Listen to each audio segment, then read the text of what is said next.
Today's conversation, you all, is going to be an hour. And once again, we are here today to talk about the ABCs of working with our gender expansive and our queer youth. And so, many of you, I'm sure, are advocates, are friends of the Black Girls Equity Alliance, and this is not your first time having a conversation with us. But during Pride Month, we thought it was important to center the needs of our queer and gender expansive youth. And so today we have Jonathan Likes with us, as well as Jewel Arney. Jonathan Likes of Liberation House. I'm going to actually turn it over to you first, friend, to introduce yourself. Hello, family. Wonderful to see some of your faces, but I love the energy here. We definitely need that cookout vibe this summer. My name is Jonathan Likes. I'm the executive director of Liberation House and the founder of the Black Joy Experience. And Jonathan is also my Garcon brother. Yes, House of Garcon, all day, every day. And then I'll turn it over to Jewel to introduce themselves. Hi, everyone. My name is Jewel Arney. My pronouns are ze, them, or they, them. Either is fine. I am the the director of training and research at the Healing Wellness Foundation. Very happy to have you both here. And actually, we are going to turn it over to Jonathan first to really situate us and anchor us in this conversation. We know that this topic involves a lot of letters, a lot of words, a lot of maybe new concepts for many of us. And so Jonathan is going to situate us in the conversation. So Jonathan, I'm kicking it over to you. Thank you to Shira. And I'm just gonna start out with a term and brief explanation, I'm sure, of what we all are familiar with, intersectionality. And then I'm going to pass it to my sibling Jewel to discuss the gender unicorn graphic and take you all through the various definitions and expressions of SOGI, gender identity, and how those things show up in the lives of LGBTQ youth and gender expansive youth of color. So let me just pull up the first slide here, one moment.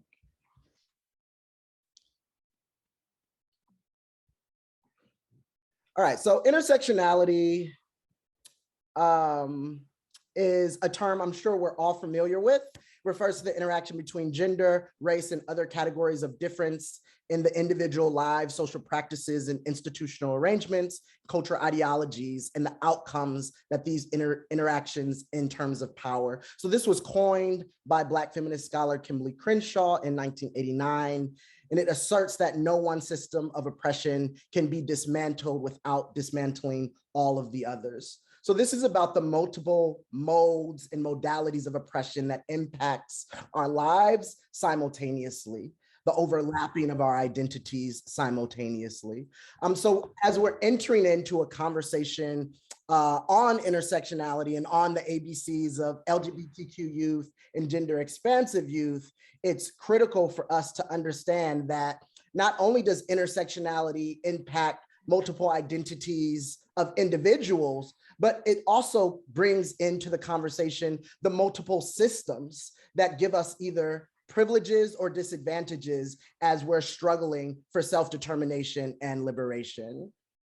So I will pass it to Jewel now to go through the gender unicorn. Thanks, Jonathan. So yes, this gender unicorn here is a nice tool for us to be able to begin to go beyond what our understanding is around gender. I think it's important for us to note that while to us, concepts of gender outside of the binary, right, outside of concepts of man versus woman, aren't anything new. They feel new to us because of the way that we've been conditioned. They feel new to us because we are the product of imperial colonialism, which has really worked to de-diversify the ways in which cultures have built themselves. So we use this as a model to be able to use what we know and start there, and then move a little bit more beyond that, make ourselves a little bit more flexible in our understanding of issues around SOGI, which is sexual orientation, gender identity, and expression. So you can see here at the top, the rainbow in the thought bubble represents gender identity.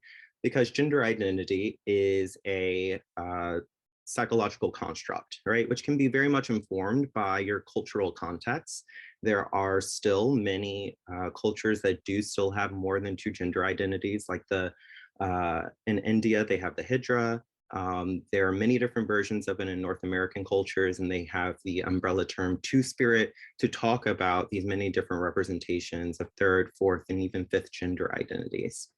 So one way to think about this is to think about it as someone having a concept of their own gender as going from nothing, right? There could be an absence of that gender to something. So towards woman, towards man, towards some other gender. And where someone experiences that doesn't necessarily have to align with what our societal expectations might be around sex assigned at birth, right? Again, that's a part of that imperialist construct where we tend to think of folks being labeled as male if they have a penis, labeled as female if they have a vulva, right? But we know that there are more than 120 known conditions in which people have a different set of sex chromosomes than that traditional two X's or an X and a Y. So there are many different variations of folks who don't neatly fit in this male or female box. And the term that we use for that in the biological sex realm is intersex. And just as a quick note, that term's doing a lot of heavy lifting because unlike our concepts around male and female, where we have a phenotype, we have an idea of what those bodies might look like, intersex bodies can look many different ways. Above the sex assigned at birth is gender expression, and you can see it's represented by the dots outside of the unicorn. That's because that's what it is. It's an expression, it's a communication of gender. It's the way you walk, the way you talk, the way you dress yourself, the way you decide to wear your hair. It could be the types of jobs that you do. It can even be things like household chores, right? Because we do have a lot of assumptions around what things are boy things and what things are girl things. So, for example, if we were to say which household chores are boy chores, they'd probably be things like taking out the garbage, cutting the grass, whereas girl chores might be washing the dishes or doing the laundry, right? But if you live by yourself, who's doing all these chores, right? Your ability and your desire to do any of these chores is not dictated by your own sense of gender, right? And you should have the freedom, right, to be able to express yourself in whatever way feels comfortable.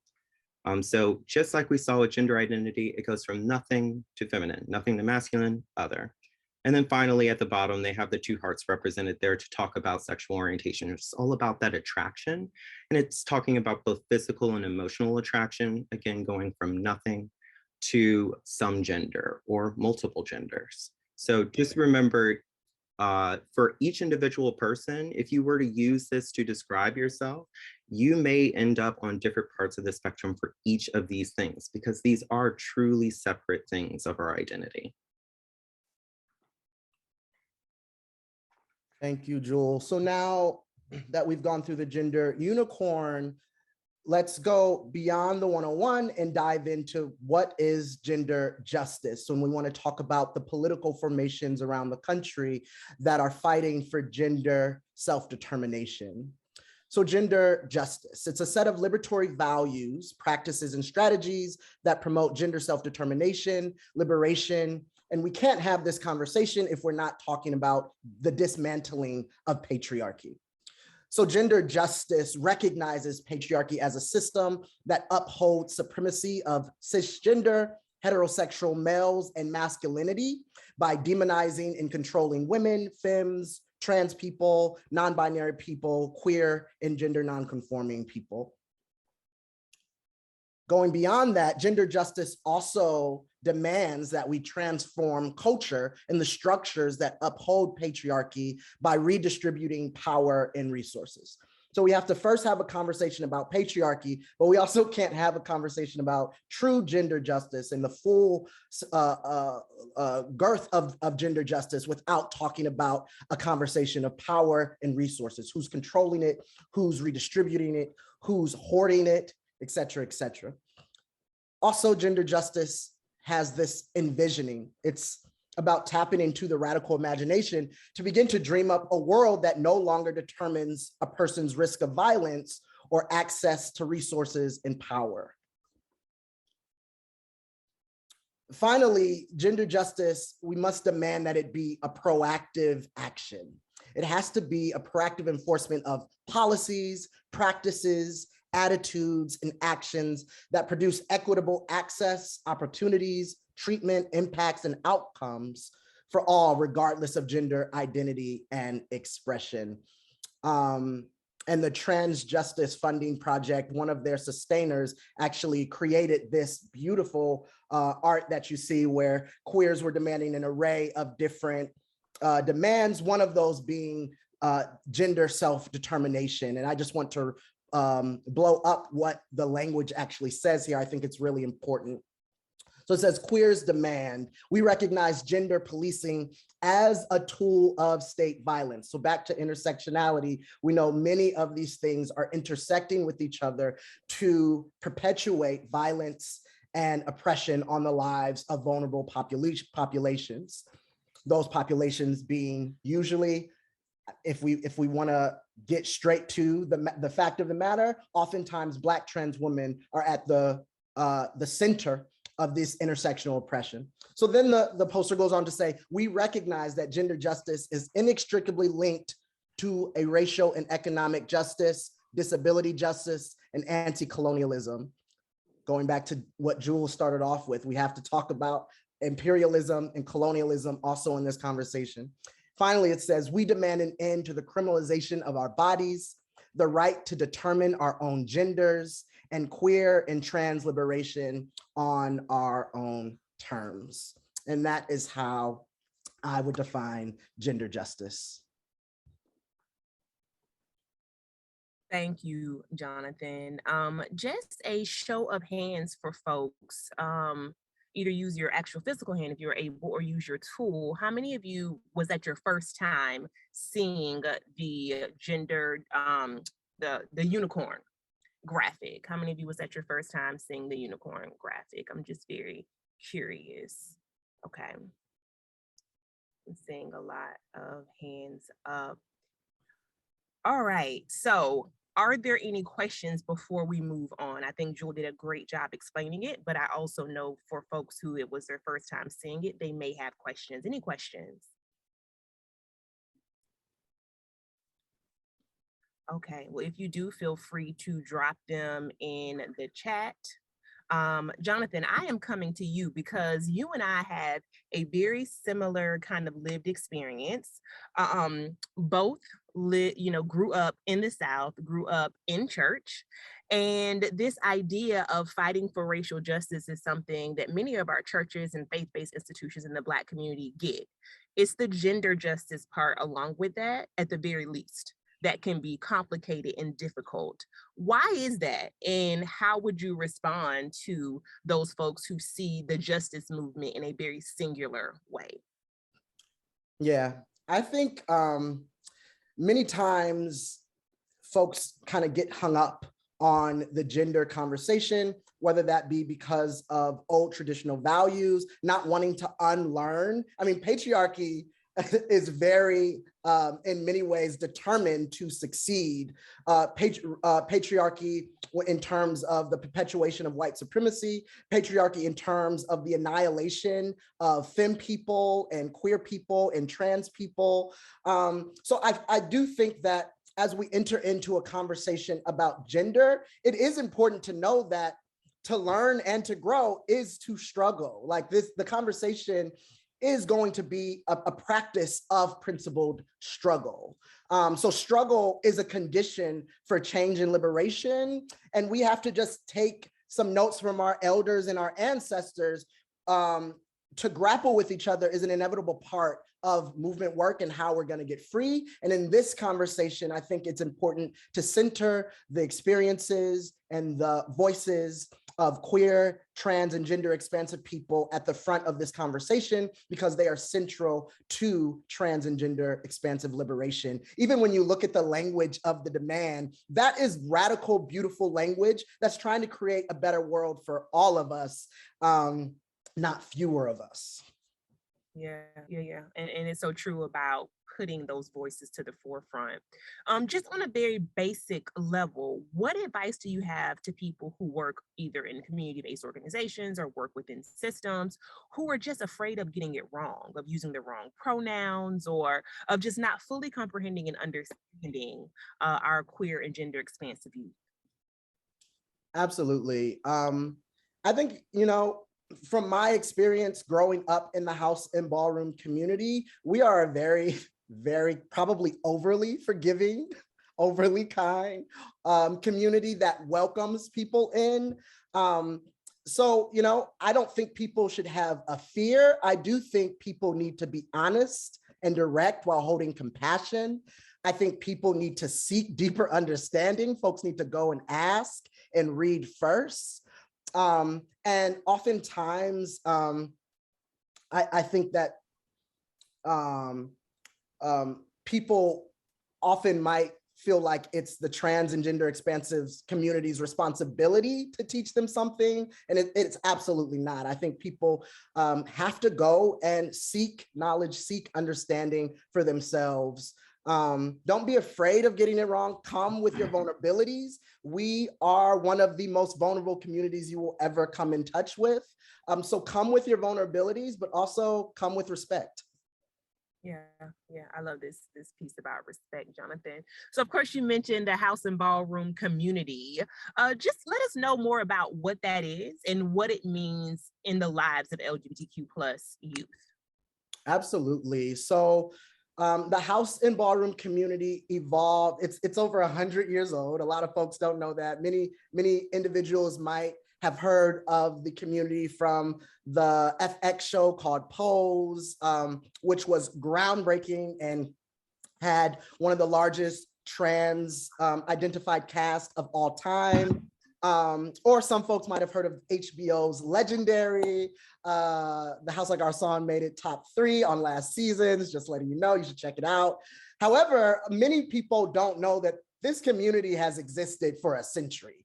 It's not new. It has been around underground, really, in many ways, doing the job of failed systems, standing in the gap of when government has built entities that were supposed to help us and ended up harming us more.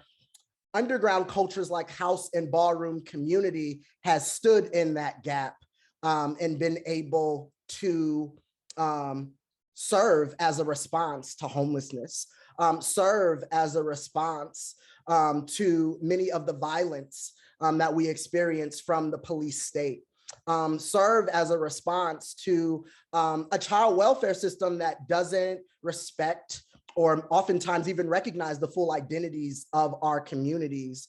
So the house and ballroom community and culture, I understand it as a system of liberation in contestation to systems of oppression. We're not waiting for one day for white supremacy and for gender oppression and gender-based violence to be over. Instead, we're building our own subcultures, our own communities where we can experience joy, love, safety, and liberation as we're fighting against these systems of oppression at the same time. Yeah, and talk about liberation as well. I mean, when I think of the house and ballroom community, I think about the freedom to just be in such a beautiful and expansive way that we often don't have the opportunity to do. And so, you know, we have people on this call, obviously, who are part of either child welfare or juvenile justice. And some of your work, I know, has been, Jonathan, to say, as you mentioned, there are already interventions that are working. Let's put our resources there. So can you talk a bit about Get Real for us and the work that you did at the Center for the Study of Social Policy? Absolutely. So the Get Real initiative comes out of CSSP, or the Center for the Study of Social Policy. I was their national youth organizer, and I had another title. Senior policy analyst, all those fancy terms at think tanks. But basically, they Get Real is positioned to help transform child welfare policy and practice to promote the healthy development of LGBTQ youth and gender expansive children and youth in child welfare systems. So we know that child welfare systems are literally currently designed to harm and oppress LGBTQ youth. Research shows that LGBTQ youth are actually overrepresented in foster care systems, with some estimates as high as 32% of the foster care population. Often we understand these are disproportionately youth of color.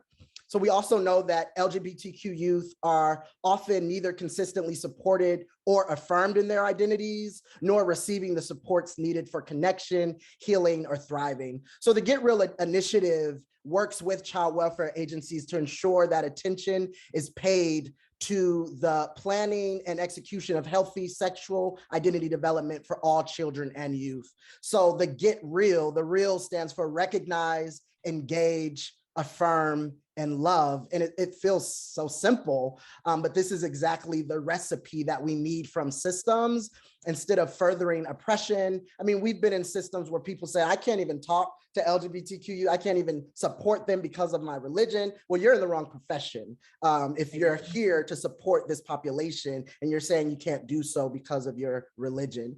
So just as a social worker, I think like it's critical that we do the simple things: recognize, engage, affirm, love. And I, enjoyed every minute of working with the Get Real initiative. It's amazing. And we also know the Get Real initiative was also and possibly is still active in Allegheny County. If folks have any information on that, please let us know down below. But we know also some of the work that Hugh Lane and Jewel has been doing is connected to those roots that were started by Get Real. And so we appreciate your work. Thank you so much, Jonathan. We're going to pause here with you. I'm going to bring Jewel up in just 1 second. But I do want to ask, are there any questions from folks? Are there any questions from folks? Feel free once again to drop them in the chat box. And I do want to pull up that Jewel said Paris is Burning is another great documentary about ballroom culture. It features the great Willie Ninja. All right, so Amy, I'm actually going to kick it over to you because we did ask our young people at Gwen's Girls in our STARS program, I believe, about what their thoughts were on this subject and how LGBTQ plus youth are seen, recognized, engaged, and affirmed, as Jonathan just said. So let's hear it. Do you know youth, like other kids, who identify as transgender, gay, lesbian, non-binary, or queer? Yes. If so, is their identity recognized and affirmed? Yes. I So- feel like a lot in the trans community, people come out and then people don't respect their residents. I agree. Especially when people make fun of them, like people make fun of me or pronouns, transgender people at school, like And so you feel like, people say that being transgender is wrong. They call it a disease or mental disorder. And I also hear a lot of yeah, and I'm also I also hear a lot of slurs like faggot, dyke. Most of them don't know what that word means. Sure. Like, if you don't say it, you don't know what it means. That's what bothers me. If y'all say it, and y'all don't know what it means. It's so normalized that people understand that it's an insult, but they use it as an insult for anything. When you're being a slur, you're being this slur, you're being that when they slur. really mean something like dumb or Right. stupid or something like that. Yeah. And they're not synonymous. And Exactly. they use it as like they use being gay as an insult.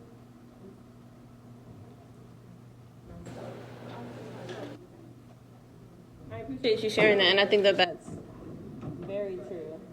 I see it every day. I see it in your school, unfortunately. I see it, with my peers who are older. It's cross-generational, so I appreciate you sharing that.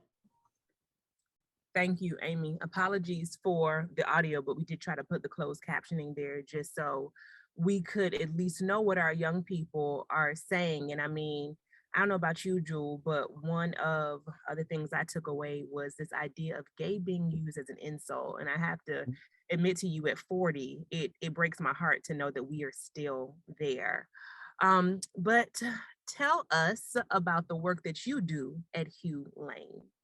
Yeah, absolutely. I'm happy to. So at Hugh Lane, we do a lot of different things, but one of our core things that we get to work on is youth and families, specifically through the Allegheny County Department of Human Services.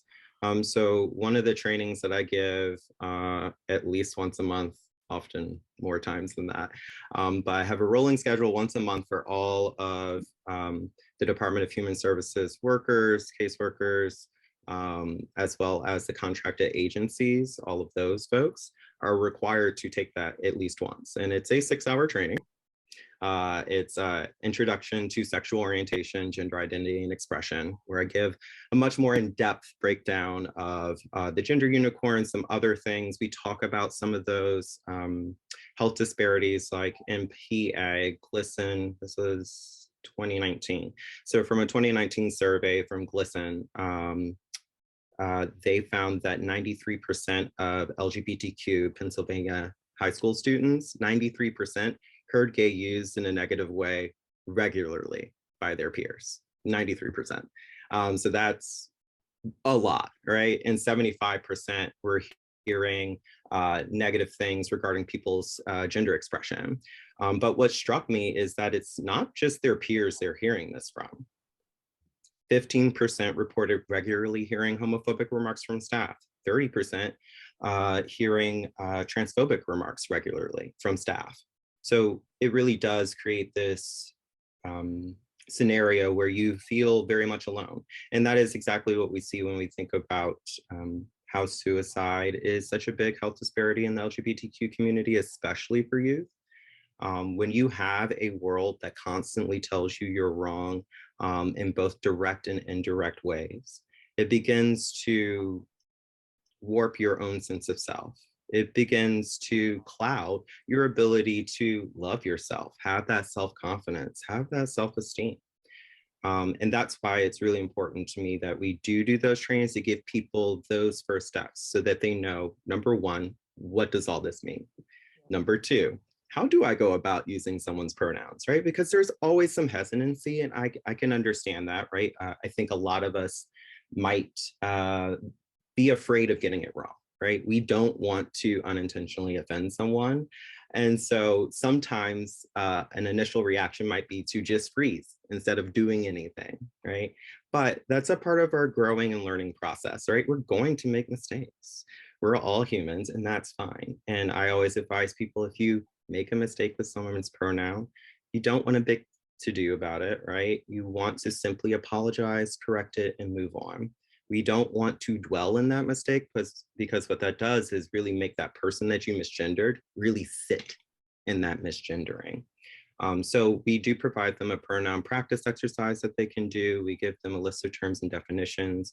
We consult with them, especially on any case issues related to LGBTQ youth.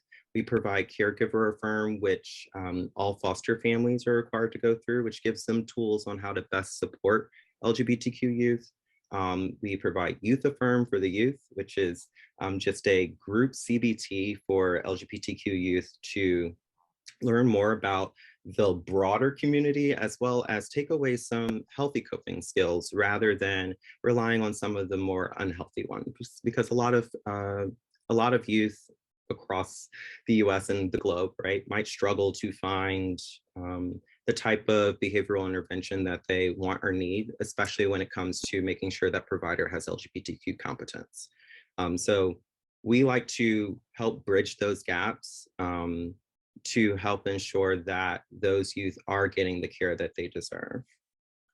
Yeah, and that care is so important, Jewel, right? Because as our young people just reminded us, this idea of what it means to be gay or to be transgender has had the psychological and medical conditions negatively associated with it historically. And Yes. we're still fighting so much of that stigma. So being in a space that is affirming is so important. Question for you around the training that Hugh Lane provides. Is that only for DHS, either providers or workers, or can any community based kind of organization receive that from you all? Yeah, so any community-based organization, any corporation, I build trainings, lots and lots of trainings. So I make sure to build it in a way that makes sense for the time frame that's allowed, what makes sense for the goals of that organization, where you're starting from, right? I for the caseworkers, I always want to assume that we're starting from point zero, and make sure that I give them ample opportunity to have references to things later on and that they feel supported in that way. But obviously that's not necessarily going to maybe be the most useful use of time for, say, an organization that is a queer org that does have folks with lived experience. Perhaps I don't need to start at absolute zero, right? We can be a little bit more advanced. We can have some more nuance, which is fun.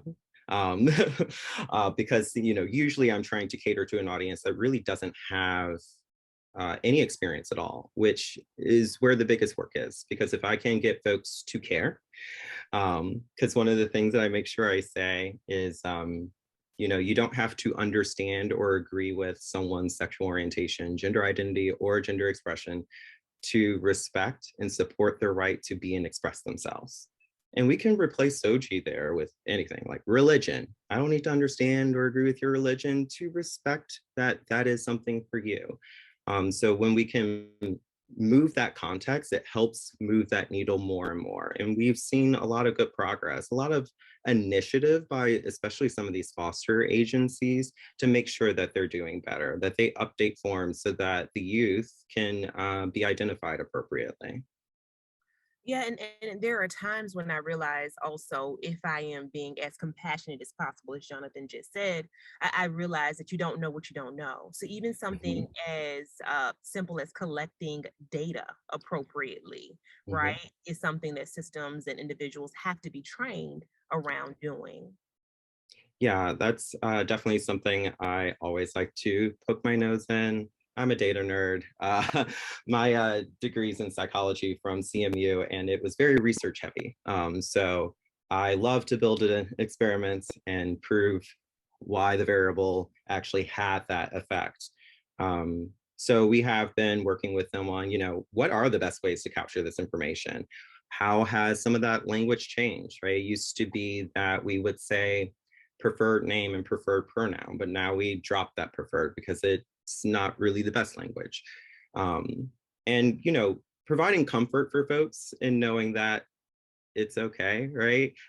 This is normal. Our language does continue to change. It's not just the LGBTQ community that is finding new ways of naming itself. We can even look at the Black community, for example, right? Today, we would use terms like Black or African American to describe Black Americans, but say 60 years ago, it might be Negro or colored. Now, I would not recommend using that terminology today, right? But at the time, that was what was in vogue. That was the way to refer to folks. And we may change that again in the future. Who knows?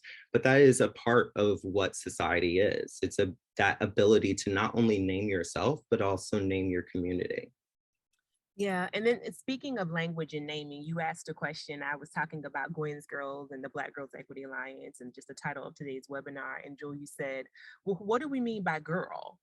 And I said, well, you know what? We need to discuss that. And so, can you just explore a bit around gender, cisgender, trans, femme, all of these terms that people hear kind of thrown around, and what really do we mean when we say boy or girl? Yeah, absolutely. So I'm going to give you an etymology lesson. So trans, that prefix trans and transgender means far or away from. Think of the term transcontinental, right? You're covering some distance.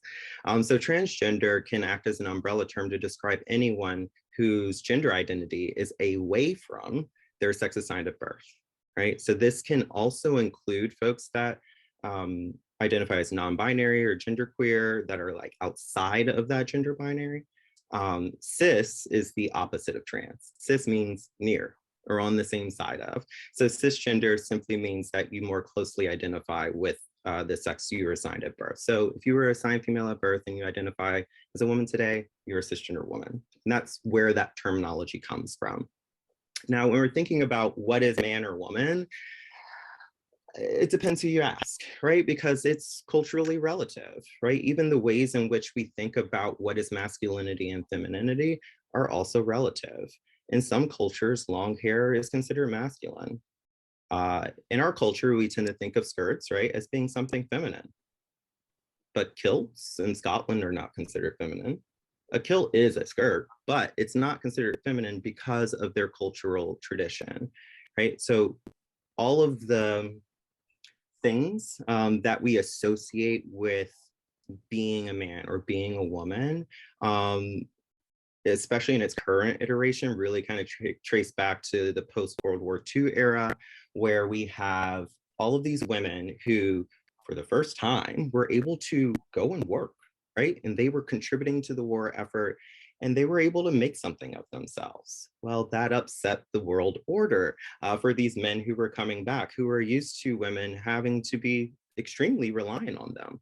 And that's where we actually really saw a lot of moralization of what it means to be a man and what it means to be a woman, and really making that something that's pigeonholed for people. And we do still see that today, but I also think we miss the moments that are right in front of our face where there are people who have always been expressing themselves outside of it. I mean, look at the 70s and 80s rock stars, right? These men who wore blouses and high heels and makeup and painted their nails, right? All things that we would typically say are feminine, but they were considered heartthrobs, right?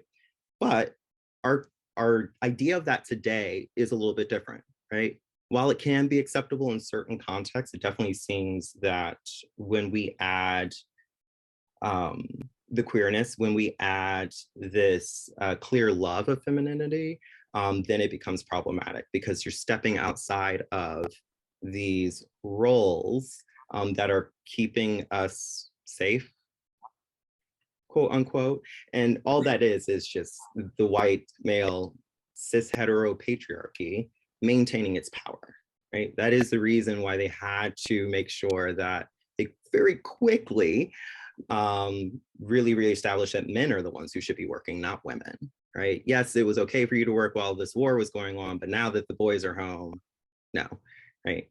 But we also have all moved beyond that.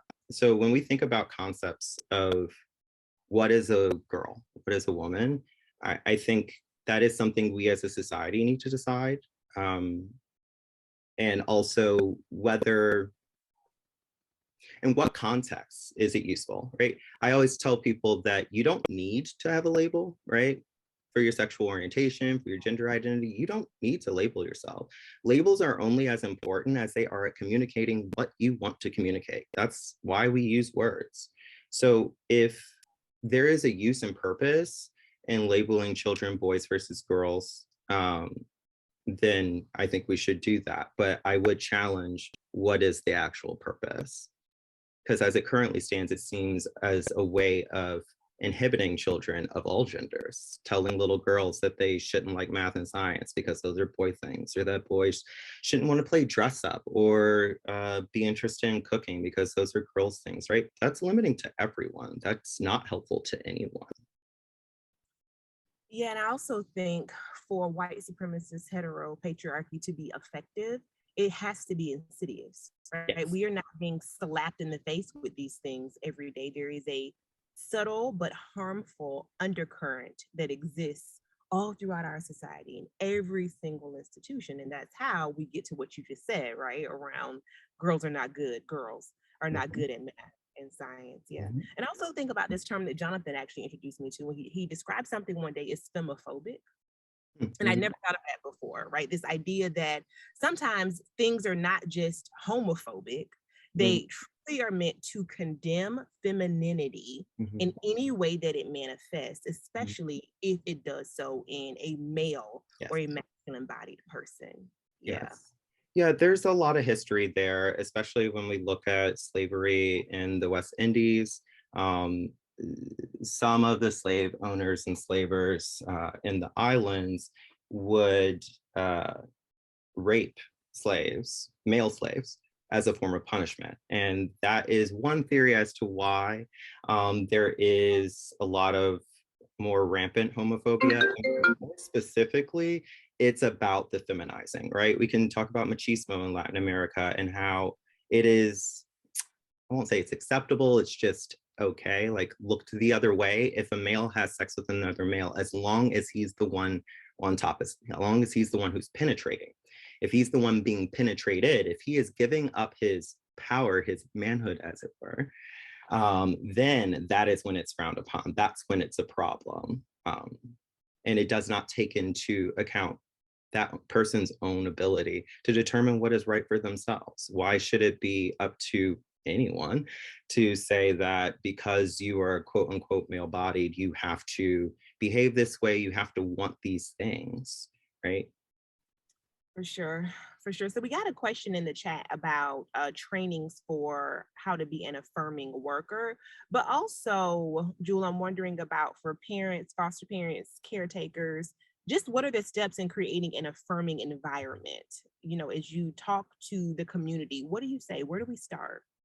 Yeah, I think the first thing is for us to start checking ourselves because we've all been conditioned to see one another in the binary. 18-month-olds can recognize the stereotypes that we have for men versus women, right? And this makes a lot of sense if you think about the fact that they're also learning language, period.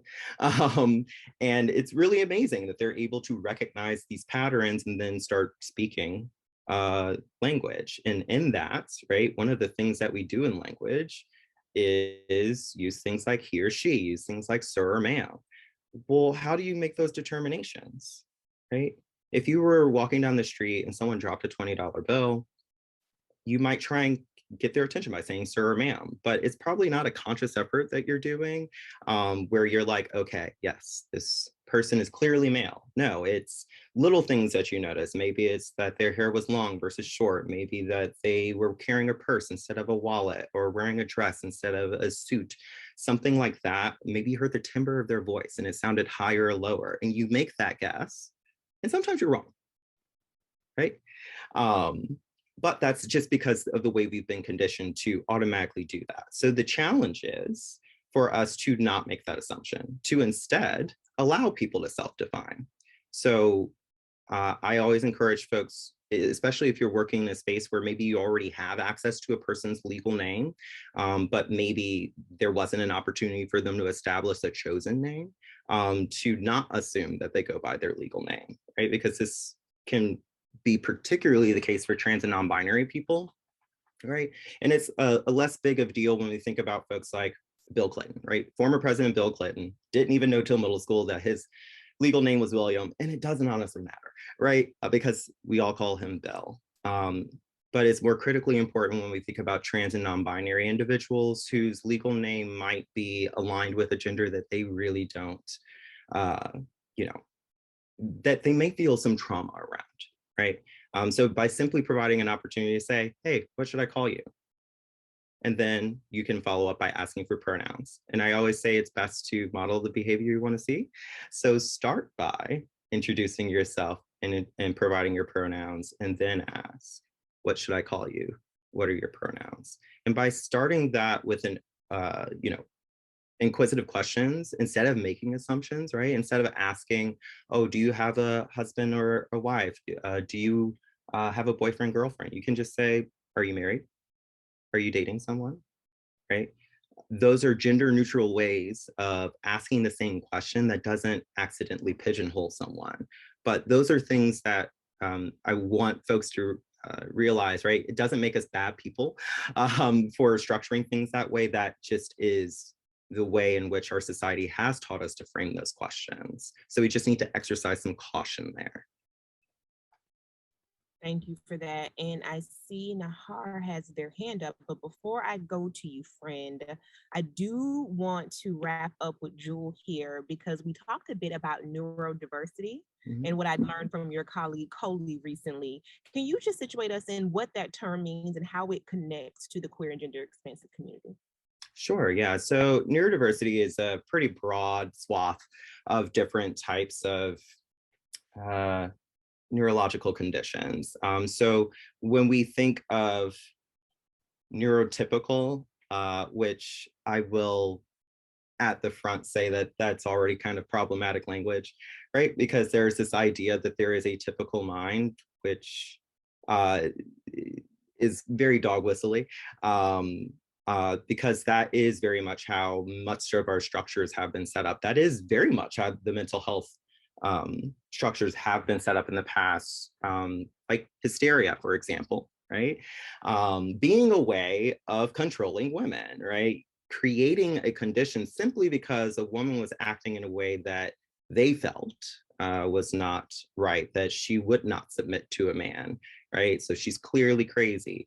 So there is that legacy. And I think it's important for us to note that while, yes, it's convenient language, it may also have that effect of negatively othering people. But when we're talking about neurodiverse folks, this can be folks who are on the autism spectrum or have ADHD or have any other type of learning, I don't want to say disorder, but difference, right? A different way in which what we are accustomed to knowing about how the brain typically works, how the brain typically makes connections and creates pathways. So it can very much represent many different things, but the whole point is to note that there are a lot of overlaps for folks with these types of conditions in which the way that they see and interact with the world is very different, and that we need to be a bit more sensitive to not making the assumption that just because it's something that you can see and understand and perceive does not mean that that person right next to you, no matter what they look like, no matter how they talk, no matter how they're dressed, they may not have the ability to see it and process it in that same way. Thank you for that. And I just think it's a different layer and analysis in this conversation that we most certainly need to have. So, Jonathan, I am going to bring you in. Let me add a spotlight. And also our friend Nahar. My apologies if I am pronouncing your name incorrectly, but please unmute yourself and ask us your question. Hi, my name's pronounced Nar, and I was wondering about if you have any advice on how to support trans-masc youth or youth that are trying to navigate trans-masc identities, especially in a space or a container that typically centers girls, just so that they feel acknowledged or they feel like it's a safe space for them as well. And I also wanted to know more about research for queer and trans communities of color. Where do you think the gaps are there? And I typed this out, so I'll send it. Jonathan or Jewel, who wants? Sure, I'm happy to start, and then Jewel, you can also jump in. Particularly in the house and ballroom community, this is to me one of the most liberatory advanced spaces when it comes to gender identity expression and just kind of getting it. But even in this space, a lot of our trans masculine or masculine of center siblings were saying they feel invisible. They feel invisibilized even within the community. So I think, because many of us have been harmed and traumatized by the realm of masculine and masculinity, sometimes that shifts into just demonizing masculinity in its entirety, which I think is a mistake. I think the goal really is to work with all communities to practice healthy iterations of masculinity, to create new formations of masculinity that are loving and supporting across the board and not hypermasculine or toxic. So I do think that it is a failure even within our community to not put spotlights on the trans masculine community, to not support their needs. And particularly now, as we're talking about Roe v. Wade and reproductive justice, like there's so many additional dynamics of systemic oppression that impacts that particular community, that if we're not spotlighting their experiences and centering their experiences, then we're possibly furthering their oppression. So I really think it's a sweet spot in talking having a cultural shift overall about talking about healthy forms of masculinity that we can share and grow with each other. And just on the piece about research, the Get Real initiative is doing just that. They're encouraging systems to begin to build data around LGBTQ gender expansive communities. One of the largest problems of systems is that they don't, many of them, probably all of them, I would say, don't want us to exist in many ways. And for us not to exist, it means they don't have to count us. They don't have to ask about our identities. So why I think the Get Real initiative was so powerful is because it went into systems and began to create mechanisms to build data around these particular identities. Thank you, Jonathan. Jewel? Yeah, I would just quickly add on that I know, everyone's gender journey, as I like to call it, is different. And some folks who have transmasc identities feel more okay in, say, more geared towards girl situations than others. Some do very much feel like it is, not recognizing and affirming their masculinity, not seeing them as they are. But others can separate that. And I think there are many different ways in which folks can go about that. I do think it's at the end of the day, a person's choice to be able to identify with themselves what's going to make the most sense for them. Because when we think about going through the process of gender affirmation, there are many different facets to that, but you don't have to do any nor all of those different things. You only need to do the things that make sense for you, that make you feel safe, make you feel seen.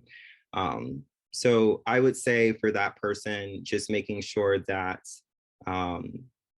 they're able to have a dialogue with someone about what uneasiness they're having and what possible solutions they might be able to interject.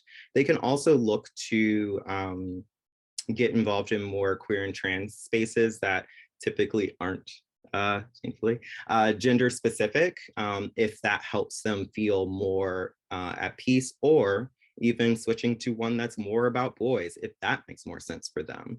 I would say for the research piece, the thing that it has gotten a lot better, especially around trans and non-binary research, but I think the biggest thing right now is that there is not a consistent way in which this data is collected.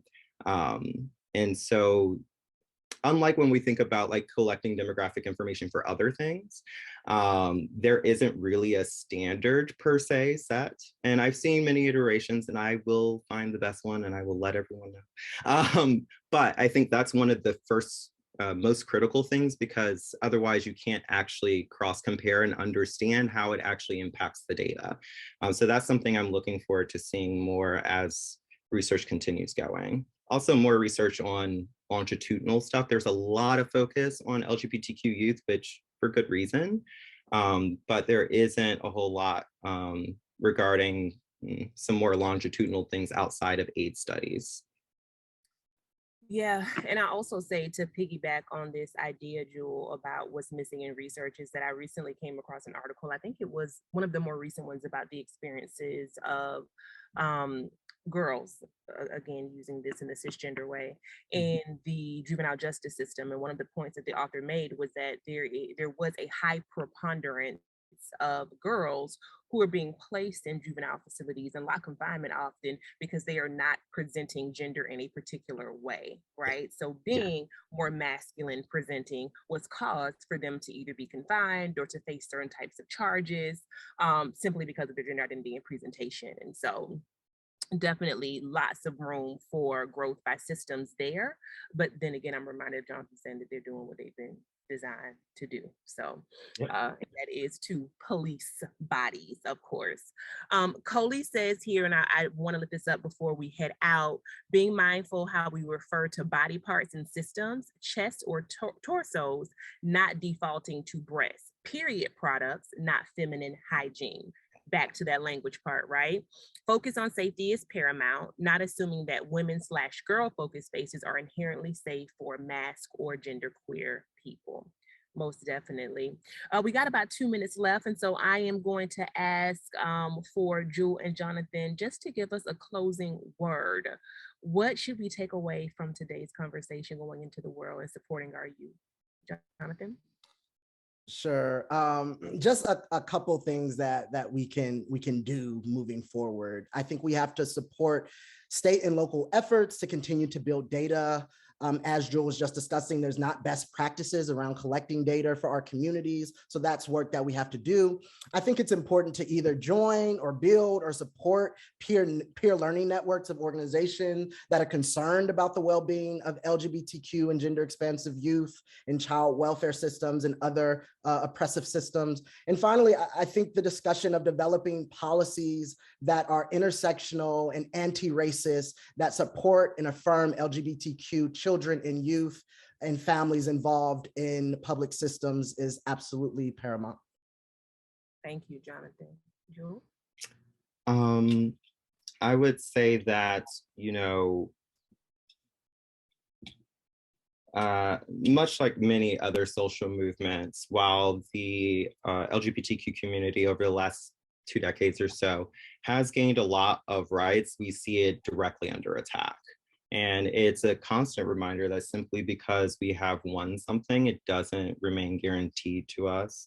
We can think about the Reconstruction period and the right to vote being given to Black men, but very quickly under Jim Crow, all of a sudden it was null and void, right? There wasn't a way of them actually doing any of those things. And those are the things that really do have a large impact on just the mental health and well-being of that person on a daily basis, possibly, right? Especially if they feel in danger of losing their job, if they feel in danger of not being supported and using whatever bathroom makes the most sense for them. So I think one of the best things that we can do is one, make sure that we are paying attention, that we do take a stand when it comes to politics and policy to make sure that we are doing what's in the best interest of all people to allow them that opportunity to self-define.